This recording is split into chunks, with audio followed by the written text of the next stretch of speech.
Et ainsi, la bonne nouvelle de l'Évangile est encore pour nous, pour aujourd'hui, pour tous ceux et celles qui veulent vivre quelque chose de merveilleux et extraordinaire.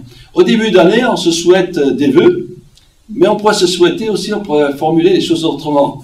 On pourrait dire, cher ami, je te souhaite des bonnes nouvelles. Et puis on penserait à un jeune qui va passer l'examen. La bonne nouvelle, c'est que tu réussisses. On penserait aussi à celui qui veut se marier. Mais je te souhaite un beau mariage. Ou je te souhaite une bonne installation. Et ça serait bien de souhaiter tout cela. Mais au-dessus des bonnes nouvelles ordinaires, il y a la bonne nouvelle extraordinaire. Et le mot n'est pas trop petit, la bonne nouvelle de l'amour de Dieu pour nous. Cette nouvelle qui demeure encore aujourd'hui, qui demeure de plus de 2000 ans, c'est que Dieu nous aime et qu'il a le pouvoir de changer notre vie et de nous permettre de connaître la vie éternelle.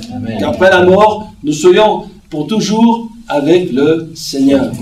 Alors nous l'avons accepté cette bonne nouvelle, mais plusieurs ne l'ont pas encore reçue et nous prions pour que les plus hésitants prennent la décision et dire j'ai attendu, mais pourquoi je ne me décide pas cette année, hein?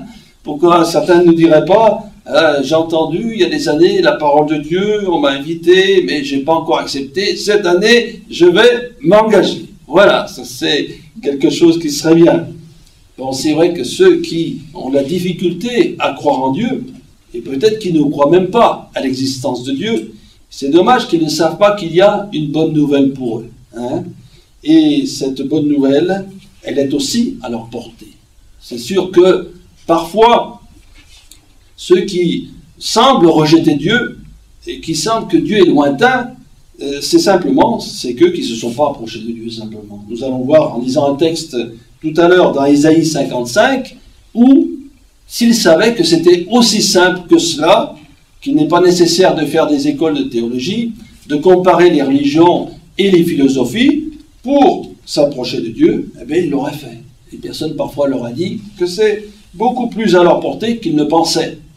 Pour d'autres, qui se disent ne pas croire en Dieu, c'est simplement qu'ils savent qu'il y a un Dieu, puisque Dieu a mis en nous la pensée de l'éternité, mais sachant que leur vie n'est pas ce qu'elle devrait être, sachant par leur conscience qu'ils vivent dans le péché et la débauche, ils sont là, se cachent derrière ce panneau, Dieu n'existe pas. Et malheureusement, il y en a certains comme cela. Mais qui que soit le cas, quelle que soit la situation par laquelle certains hésitent à s'approcher de Dieu, à travers l'Écriture, nous allons lire un texte qui, je pense, va vous encourager à vous approcher de Dieu. Celui qui a écrit ce texte, inspiré par le Saint-Esprit, c'est le prophète Ésaïe, un prophète qui a vécu 750 ans avant Jésus-Christ et qui a reçu de grandes révélations du Seigneur et qui, inspiré par le Saint-Esprit, nous parle encore aujourd'hui. C'est ça qui est extraordinaire.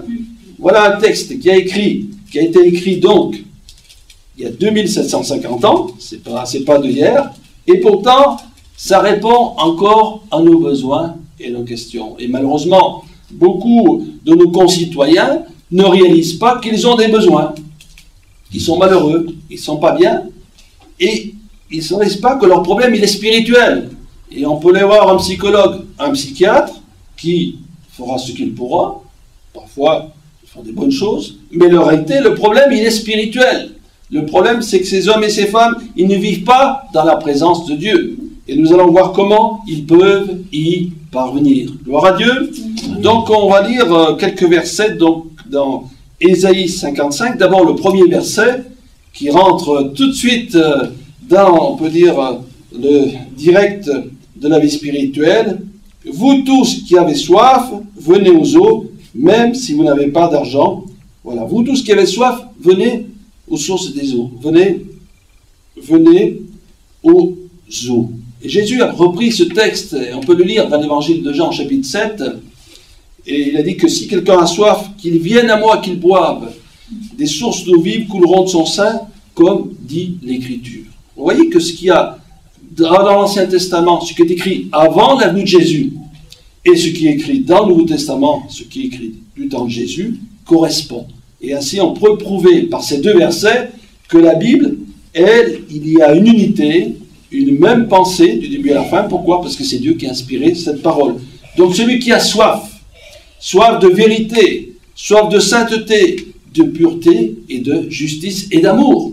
Et en réalité, c'est ce dont nous avons besoin. Alors, un peu plus loin, nous allons voir justement de quelle manière ceux qui ne connaissent pas Dieu peuvent s'approcher de Dieu. Au verset 6 de ce même chapitre, un magnifique texte, « Cherchez l'Éternel pendant qu'il se trouve, invoquez-le tandis qu'il est prêt, que le méchant abandonne sa voie, et l'homme d'iniquité ses pensées, qu'il retourne à l'Éternel qui aura pitié de lui, à notre Dieu qui ne se lasse pas de pardonner, car mes pensées ne sont pas vos pensées, et vos voies ne sont pas vos voies, dit l'Éternel. Autant les cieux sont élevés au-dessus de la terre, autant mes voies sont élevées au-dessus de vos voies, et mes pensées au-dessus de vos pensées. Ouais, il y a beaucoup de choses à dire là-dessus, et on pourrait commencer par ces mots, chercher l'Éternel pendant qu'il se trouve. Voilà ceux qui cherchent Dieu, qui paraît lointain. Le plus simple, c'est de le chercher.